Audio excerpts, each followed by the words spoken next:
이재명 대표, 이재명 당시 지사의 경기도 팀이 아주 방북에 대해서 아주 성과를 내기 위해서 이렇게 고군분투했었다는 점을 우리는 확인할 수 있습니다.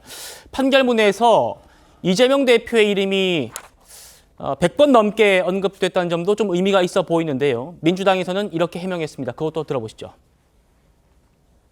판결문에는 이재명 대표의 이름이 100번 가까이나 언급이 된 것으로 알려졌습니다. 도지사니까. 아니 그때 도지사가 윤석열이었으면 한 100번 더 나왔겠죠. 이름이 100번 아니라 1000번 나와도 오직 하면은 재판장이 보고했다는 부분 이런 부분은 뭐 판단할 수 없다고 하지 않았습니까? 도지사가 당연히 이재명 대표니까 나왔겠죠. 네. 그거하고 이재명 대표의 지금 뭐 여러 가지 의혹들하고는 전혀 관련이 없다. 보고 받았냐 안 받았냐는 이제 공소사 시대에 포함이 안 돼서 판결을 안 했습니다만은 결국 이화영 부지사의 유죄는 이재명 대표 유죄다. 이현정 의원님. 네. 그러니까 이화영의 유죄는 이재명의 유죄로 될 가능성이 크다. 이게 이화영 씨 변호인들이 얘기했는데 실제로 그렇게 나오고 판결문에 이재명이라는 이름이 100번 넘게 나오니까 이제는 별로 의미 없다. 이렇게 좀 평가절하하는 것 같습니다. 그러니까 저 이야기가 제 이야기가 아니라 바로 이화영 변호인들의 이야기입니다. 이화영 변호인들은 한 분은 경기도 지금 도의원이시고요. 자, 2명의 지금 분이 있는데 이분들이 뭐 이번 선고 나면서 굉장히 반발했지 않습니까? 예. 결국 이분들이 사건을 잘 알겠죠, 누구보다도. 자, 보니까 결국은 이화영 부지사의 상관은 누굽니까? 바로 이재명 대표예요.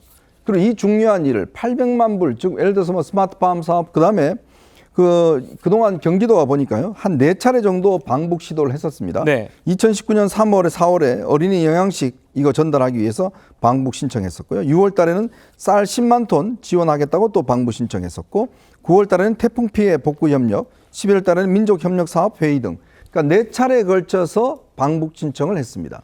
그러면 꾸준히 지금 경기도에서는 방북 신청을 하고 어떻게 하든지 이재명 대표가 좀 북한에 가는 모습을 하려고 했던 거예요. 네. 근데 이걸 이재명 대표가 아무도 모르고 있었다? 그리고 나는 결제만 그냥 올라오는 거 그냥 그것만 했다라는 것은 일단 이야기가 안 되겠죠. 자, 그리고 지금 판사도 이야기했지만 지금 민주당 측이나 변호인 측에서는 아니 당시에 이재명 대표가 선거법 위반으로 지금 항소심에서 유죄가 됐는데 그럴 정신이 어디 있었냐? 라고 이야기를 하는데요. 네. 그 유죄가 선고되고 난 뒤에도 2번이나 방북 신청을 했어요. 그렇다면 이건 뭐죠? 그러니까 결국은 아까 판사도 친진우 판사가 이야기했지만 대법원에 가서 뒤집어칠 가능성이 있다라는 그런 상황에서 추진했기 때문에 이재명 대표가 아무 정신이 없었다라는 건 말이 안 된다는 것이고, 자, 지금 이야기하듯이 결국은 이재명 대표가 끊임없이 방북을 추진하는 과정에서 예. 결국 이게 이제 경기도가 뭔가 좀 의회가 지원을 해주고 돈을 해줬으면 모르겠는데 당시에 대북 제재가 있었고, 자, 그러다 보니 결국은 이제 우회로를 통해서 하다 보니까 이런 사단이 난 거고, 사실은요 이게 거의 성사가 될 뻔했습니다. 근데 왜 못 됐느냐? 2020년 들어서면서 코로나가 생겼잖아요. 예. 그러면서 북한이 모든 문을 다 닫아버렸어요. 그러면서 결국 이재명 대표의 방북이 다 무산이 된 겁니다. 그러니까 결국 돈만 주고 결국은 못 가게 되는 이러한 상황이 돼버린 거죠. 예. 당시에 경기도 이재명 대표 측이 방북을 추진했던 그 상황, 그리고 쌍방울이 개입될 수밖에 없었던 상황, 그 동기들에 대해서 저희가 지금 설명드리고 있는 겁니다. 재판부는요, 앞서 잠깐 그래픽 보셨습니다만 방북 비용이 북측으로 흘러간 시점을 전후해서 이재명의 그 방북을 요청하는 경기도 공문들이 이렇게 여러 번 발송된 것도 경기도가 방북을 추진했던 그 모습 정황으로 적시를 했습니다. 신정현 의원님, 네. 결국 검찰은요, 이 방북 당사자이자 최종 결재권자인 이재명 대표가 본인의 방북 추진을 몰랐을 리 없다. 이렇게 지금 보고 공소장에 적시를 한 겁니다. 예. 저는 이렇게 생각해요. 2018년 그의 임기가 시작된 직후부터 이미 대선 플랜은 가동된 겁니다. 2018년, 19년 아마도 전국 지자체 유례가 없는 남북 교류협력 기금이 100억 대 이상으로 증액이 돼요.